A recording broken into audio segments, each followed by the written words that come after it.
함께 찬양하겠습니다. 찬송가 165장 주님께 영광. 찬송가 165장 함께 찬양하겠습니다.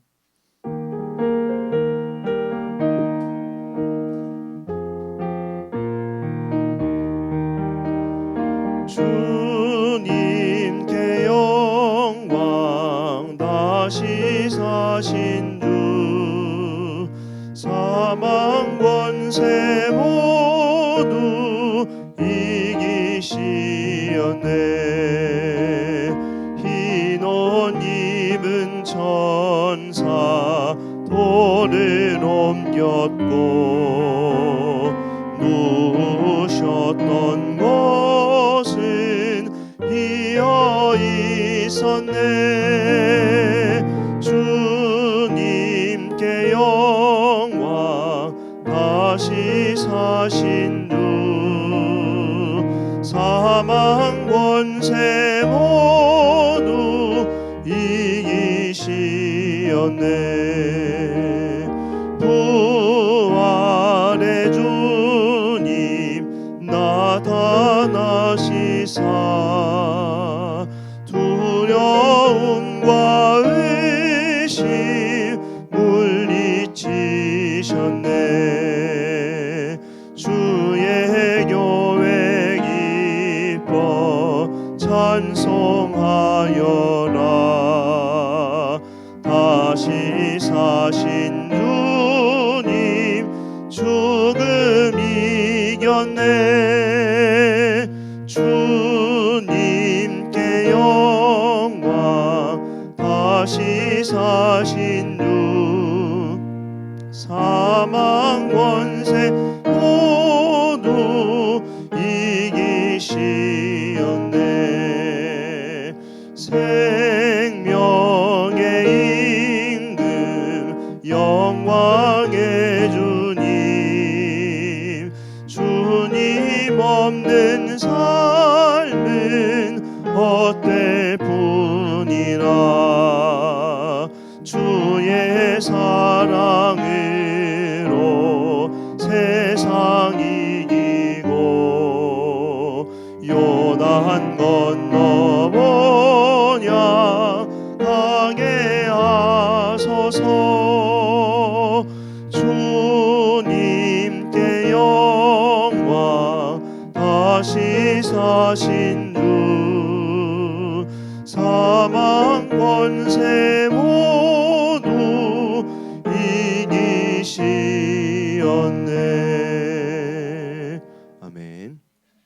성경 말씀은 신약성경 고린도전서 15장 35절에서 49절까지 말씀입니다. 고린도전서 15장 35절에서 49절까지 말씀입니다. 고린도전서 15장 35절에서 49절까지 말씀 우리 찾으셨으면 한 절씩 교독하겠습니다. 누가 묻기를 죽은 자들이 어떻게 다시 살아나며 어떠한 몸으로 오느냐 하리니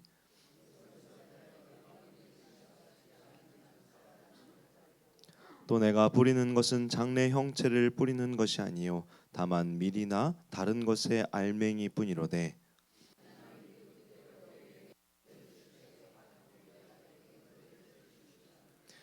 육체는 다 같은 육체가 아니니 하나는 사람의 육체요 하나는 짐승의 육체요 하나는 새의 육체요 하나는 물고기의 육체라.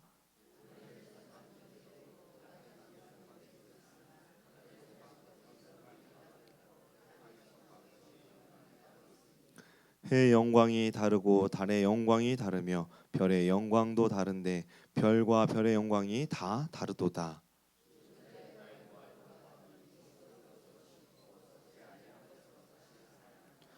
욕된 것으로 심고 영광스러운 것으로 다시 살아나며 약한 것으로 심고 강한 것으로 다시 살아나며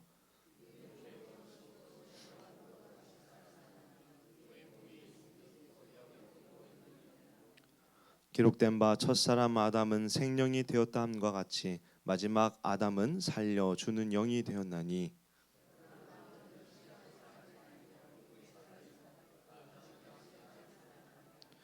첫 사람은 땅에서 났으니 흙에 속한 자이거니와 둘째 사람은 하늘에서 나셨느니라.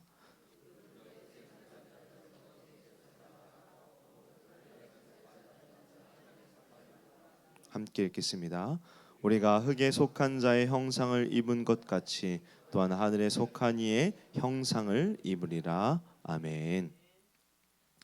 고린도전서 15장은 바울 사도가 부활의 교리에 관해서 매우 자세하게 그리고 논리적으로 논증하는 장입니다. 그렇게 우리는 장차 우리에게 임할 이 부활에 관해서, 그러니까 종말 때 임할 이 부활에 관해서 우리가 고린도전서 15장을 통해 바르게 이해할 수 있는데요. 오늘 함께 읽은 35절에서 49절의 말씀은 두 가지 질문에 대하여 바울 사도가 심도 있게 답을 해주고 있습니다. 35절에 보면 이렇게 질문하는데요. 누가 묻기를 죽은 자들이 어떻게 다시 살아나며 어떠한 몸으로 오느냐 하리니. 두 가지 질문인데요. 첫째는 죽은 자들이 어떻게 다시 살아나는가이고요. 두 번째는 만약 살아난다면 과연 어떠한 몸으로 살아나는가입니다. 이러한 질문에 대해서 바울 사도는 36절에 어리석은 자여라고 질문한 이를 책망하며 답을 하는데요. 왜냐하면 고린도 교회는 당시 육신의 부활에 대해서 매우 부정적이며 또 이것에 대해서 여기 부인하는 이들이 있었기 때문입니다. 구약 시대 이스라엘 백성은 육신의 부활에 대해서 사실 잘 알지 못했습니다. 왜냐하면 예수님의 부활 이전까지 이 부활에 대해서 경험하지도 듣지도 못하였기 때문이죠. 물론 히브리서에서 아브라함은 하나님께서 이삭을 부활시킬 것을 믿고 그를 하나님께 바치게 하였다라고 말씀하지만 그럼에도 구약의 백성들은 부활에 대한 바른 지식이 거의 없었습니다.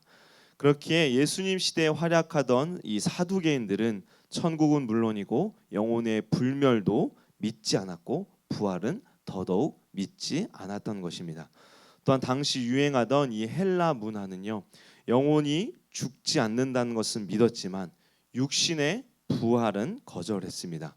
그래서 그들은 영생을 얻는 것은 육신을 벗어버리고, 그러니까 육신이 죽고 영혼의 상태로 들어가는 것이라고 믿었죠. 고린도 교회는 이러한 유대적인 모습과 헬라 문화의 영향을 받아서 그들 중에 육신의 부활을 믿지 못하는 사람들이 있었습니다. 바울 사도는 그러한 자들에게 어리석은 자라고 말씀하며 첫 번째 질문이었던 죽은 자들이 어떻게 다시 살아나는가에 대해서 씨에 관한 비유로 말씀하는데요. 36절에서 38절에 이렇게 말씀합니다. 보시면 어리석은 자여 내가 뿌리는 씨가 죽지 않으면 살아나지 못하겠고 또 내가 뿌리는 것은 장래 형체를 뿌리는 것이 아니요 다만 밀이나 다른 것의 알맹이 뿐이로되 하나님이 그 뜻대로 그에게 형체를 주시되 각 종자에게 그 형체를 주시느니라.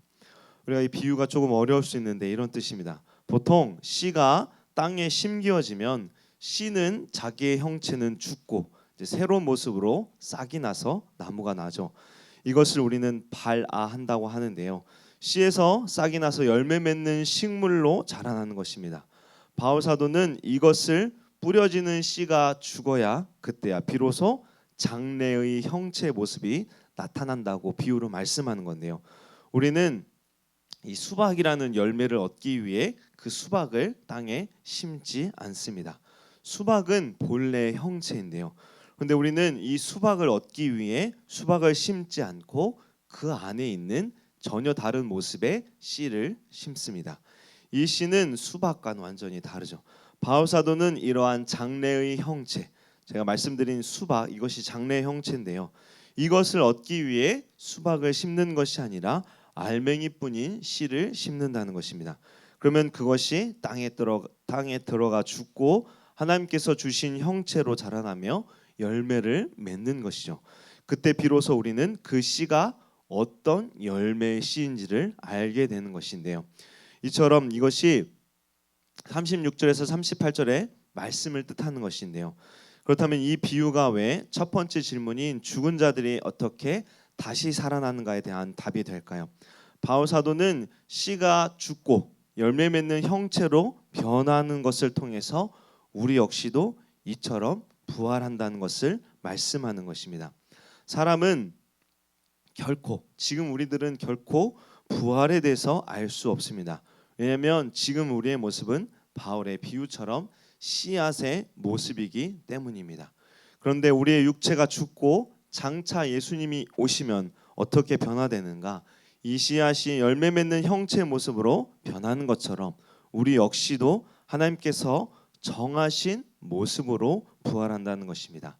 그 첫 열매가 누구이십니까? 바로 예수 그리스도이시죠. 그래서 바울 사도는 고린도전서 15장 20절에 이렇게 말씀하는데요. 노란색 본을 보시면 그리스도께서 죽은 자 가운데서 다시 살아나사 잠자는 자들의 첫 열매가 되셨도다 말씀합니다. 바울 사도는 예수 그리스도께서 죽은 이후에 다시 살아나신 것처럼 우리 역시도 부활할 것이라고 말씀하는 것입니다. 바울 사도가 씨의 비유에서 강조한 것이 있는데 그것은 바로 이 모든 것의 주체가 하나님이시라는 겁니다. 바울 사도는 38절에 다시 보시면 하나님이 그 뜻대로 그에게 형체를 주시되 각 종자에게 그 형체를 주시느니라라고 말씀하죠. 부활의 영역은 우리의 영역이 아니고 하나님의 영역입니다. 하나님께서 씨앗의 형체를 정하시고 그 형체로 디자인한 것처럼 자라게 하신 것처럼 우리의 부활 역시 하나님께서 정하시고 부활하게 하십니다. 바울 사도는 세상을 무에서 유로 창조하신 것처럼 우리의 육신 또한 하나님께서 죽음 이후에 다시 부활하게 하실 것이라고 이것을 믿으라고 말씀하는 것입니다. 이어서 바울 사도는 두 번째 질문인 만약 살아난다면 과연 어떠한 몸으로 살아나는가에 대해서 이어서 답을 하는데요. 39절에 보면 이렇게 말씀합니다. 육체는 다 같은 육체가 아니니 하나는 사람의 육체요 하나는 짐승의 육체요 하나는 새의 육체요 하나는 물고기의 육체라. 하나님께서 세상을 창조하셨을 때 모두 같은 육체로 창조하지 않으셨습니다. 사람과 짐승, 새와 물고기 다 각각 다른 육체로 하나님께서 창조하셨는데요. 부활도 이처럼 다양하게 부활할 것을 말씀하는 것입니다. 사람과 동물의 형체가 다르듯이 주님이 다시 오셨을 때 이루어질 부활 역시 이처럼 부활 이전과는 다른 모습을 갖게 된다는 것이죠. 그래서 39절에 바울 사도가 육체는 다 같은 육체가 아니니라고 말씀하는 것입니다. 그러면서 40절, 41절에 이렇게 말씀하는데요. 우리 두 절 말씀을 함께 읽겠습니다. 하늘에 속한 형체도 있고 땅에 속한 형체도 있으나 하늘에 속한 것의 영광이 따로 있고 땅에 속한 것의 영광이 따로 있으니 해의 영광이 다르고 달의 영광이 다르며 별의 영광도 다른데 별과 별의 영광이 다르도다. 바울 사도는 하늘에 속한 형체와 땅에 속한 형체, 하늘에 속한 영광, 땅에 속한 영광을 말씀하고 있죠. 여기서 강조한 것은 어떤 것이 더 낫다, 더 좋다, 더 뛰어나다가 아니라 각각에 속한 것이 하나님께서 처음에 창조를 다르게 하신 것처럼 다르다는 것입니다. 즉 좋고 나쁨을 강조하는 것이 아니라 서로 다르며 그것을 각각 구별하여 하나님께서 역할을 주신 것처럼 그 역할을 통해서 또 하나님께서 영광을 드러나게 하신 것처럼 장차 부활 때에도 하나님께서 지금 우리들의 몸과는 다르게 다양하게 부활시키신다는 것입니다. 우리에게 허락하신 구원처럼 부활체 역시 우리의 공로와는 우리의 노력이나 우리의 모든 것과는 상관없이 하나님께서 주신 주권 하에 각각 다른 모습으로 부활하여 주신다는 것입니다. 그렇다면 지금 우리가 가지고 있는 육체와 어떻게 다를까요? 이에 대해서 42절부터 44절에 장차 부활할 몸에 관해서 네 가지로 비교하며 설명을 하는데요. 먼저 42절에 보시면 죽은 자의 부활도 그와 같으니 썩을 것으로 심고 썩지 아니할 것으로 다시 살아나며라고 말씀합니다. 현재 우리 몸은 늙고 낡아지어 죽고 썩어질 몸입니다. 그러나 부활 때 우리의 몸은 썩지 아니할 몸이라고 말씀하죠. 영원토록 늙지 않고 썩어지지 아니한다는 것입니다. 요한계시록 21장 4절에도 이렇게 말씀하는데요. 모든 눈물을 그 눈에서 닦아주시니 다시는 사망이 없고 애통한 것이나 곡하는 것이나 아픈 것이 다시 있지 아니하리니 처음 것들이 다 지나갔음이러라. 부활하는 그때에는 썩어지지 않는 완전한 몸이 될 것이라고 말씀합니다. 이어서 43절에 이렇게 말씀하는데요. 노란색 부분을 보시면 욕된 것으로 심고 영광스러운 것으로 다시 살아나며, 욕된 것이 아니라 영광스러운 것으로 다시 살아날 것이라고 말씀하는데요. 이것이 무슨 뜻인가 하면 우리의 몸은 아담의 범죄로 인하여 하나님의 온전한 영광을 다 잃어버렸습니다. 그래서 우리의 육체는 하나님을 영화롭게 하지도 않고요. 그 생각과 마음이 미련해서 썩어질 것을 섬기고 마음의 정욕대로 욕된 삶을 살아갑니다. 비록 예수 그리스도를 믿음으로 구원받았음에도 여전히 죄의 유혹에 넘어지기 쉬운 어리석은 존재이죠. 그러나 부활의 몸은 이러한 욕된 것이 아니라 영광스러운 몸으로 하나님의 영광을 온전히 드러내며 우리에게 허락하신 하나님의 그 부여하신 사명을 온전히 감당하는 존재가 될 것이라고 말씀합니다. 그리고 43절 하반절에 보시면 노란색 부분에 약한 것으로 심고 강한 것으로 다시 살아난다라고 말씀하는데요. 우리의 육체는 여러 가지 면에서 약합니다. 앞에서 말씀드린 이 죄로 인하여 우리의 육체와 마음에는 많은 한계가 있죠. 그래서 외부 환경에 영향을 받고 또 육체적으로 쇠약하고 병든 자들도 있습니다. 그런데 부활의 몸은 이러한 몸이 아니라는 것입니다. 예수님께서 부활하셨을 때 어떠한 모습을 보여주셨습니까? 예수님은 지치거나 주무시거나 먹거나 하는 것에서 자유로워지셨죠. 심지어 시공간을 뛰어넘는 모습을 보여주셨습니다. 그래서 벽을 통과하셨고 또 나타났다가 또 사라지시기도 하시죠. 부활 때의 우리 몸도 이와 같다는 것입니다. 그리고 44절에 마지막에 이렇게 말씀하는데요. 우리 44절 말씀 함께 읽겠습니다. 육의 몸으로 심고 신령한 몸으로 다시 살아나나니 육의 몸이 있은즉 또 영의 몸도 있느니라. 아멘. 지금 우리의 몸은 흙으로 사라지는 육의 몸이며 이 땅에서 살기에 적합한 몸이죠. 그러나 장차 부활 때의 몸은 하늘에서 살기에 적합한 신령한 몸을 입을 것이라고 말씀하는 것입니다. 그러면서 바울 사도는 땅에 속한 아담과 하늘에 속한 그리스도를 비교하면서 장차 우리에게 임할 부활의 몸이 다를 것을 말씀하는데요. 45절에서 47절 말씀입니다. 우리 세 절 말씀 함께 우리 읽겠습니다. 기록된 바 첫사람 아담은 생령이 되었다 함과 같이 마지막 아담은 살려주는 영이 되었나니 그러나 먼저는 신령한 사람이 아니요 육의 사람이요 그 다음에 신령한 사람이니라. 첫사람은 땅에서 났으니 흙에 속한 자이거니와 둘째 사람은 하늘에서 나셨느니라. 아멘. 아담의 시작은 흙이고요. 하나님께서 아담에게 생명을 주셔서 그가 살아있는 존재가 되었죠. 그렇게 아담은 결코 신령한 사람이 아니라 땅에서 난 육의 사람입니다. 그러나 마지막 아담이신 예수 그리스도는 흙에서 기원하지 않으시고 하늘에서 땅으로 오셨습니다. 또한 예수님께서는 살려주는 영, 곧 생명을 주시는 분이시죠. 그렇기에 신령한 사람으로 모든 자기에게 속한 사람을 살리시는 분이십니다.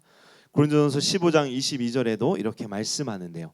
아담 안에서 모든 사람이 죽은 것 같이 그리스도 안에서 모든 사람이 삶을 얻으리라.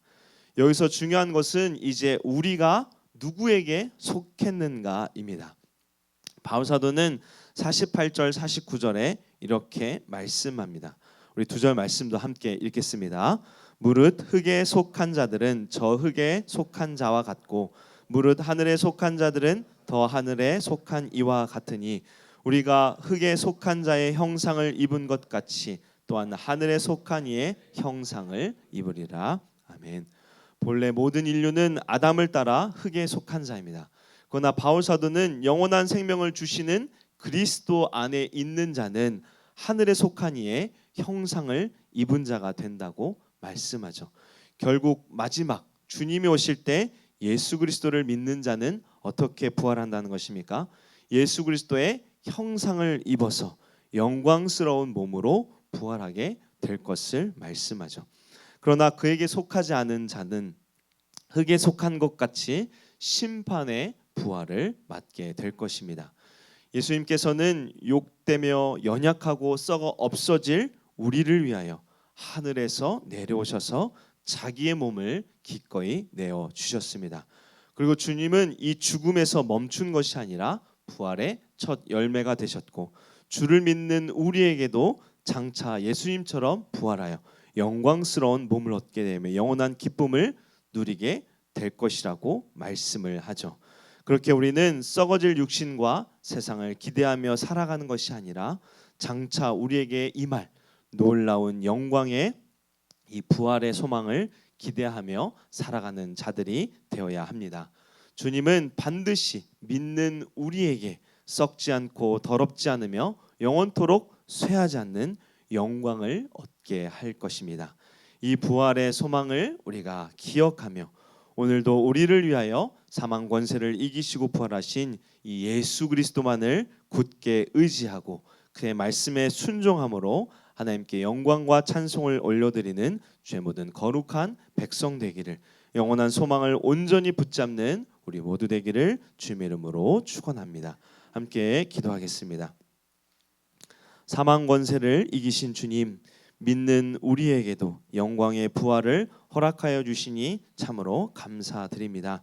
오늘 말씀처럼 우리에게 장차 영광스러운 부활의 때를 우리가 소망하게 하여 주시고, 또 우리가 썩어질 세상과 육신을 위하여 살아가는 자들이 되지 않게 하여 주시옵소서. 우리의 연약한 육체를 항상 기억하며 죽어 마땅한 죄인임을 기억하게 하시고, 그렇게 오직 영원한 생명을 주신 주님만 의지하고 주님의 말씀에 순종하는 자들 되게 하여 주시옵소서. 이 땅에서가 끝이 아니라 장차 주님이 다시 오심으로 영원한 영광의 몸으로 부활할 것을 믿으며 오늘도 믿음으로 담대하게 승리하는 우리 모두 되게 하여 주시옵소서. 감사드리며 우리를 죄에서 구원하신 예수 그리스도 이름으로 기도합니다. 아멘. 지금은 우리 주 예수 그리스도의 은혜와 거룩하신 아버지 하나님의 무한하신 사랑과 성령님의 위로교통 충만케 하심이 새벽에 나온 주의 권속들 위에 이제로부터 영원토록 함께 있을지어다. 아멘. 우리 시간 몇 가지 기도 제목을 기도하시고 개인의 기도 제목을 기도하시고 돌아가시면 되겠습니다. 오늘 우리에게 주신 말씀을 붙들고 우리가 기도하기를 원하는데요. 우리에게 주신 부활의 소망을 기대하며 또 주님만 의지하는 우리 되게 해달라고, 또 담임 목사님 영육간의 강건함을 위해서 기도해 주시고요. 또 교회 리모델링 중입니다. 기간 동안 안전하게 또 모든 공사가 진행되게 해주시고 예배드리는 우리의 모든 마음이 리모델링 되도록 기도해 주시길 원합니다. 몸이 아픈 환우들을 위해서, 또 어려움 겪는 우리 성도님들을 위해서도 기도해 주시고, 또 전성일 선교사님과 넘치는 교회 기어다운 선교사님과 예수중심교회를 위해서 기도하시고 개인의 제목을 기도하시고 돌아가시면 되겠습니다. 함께 기도하겠습니다.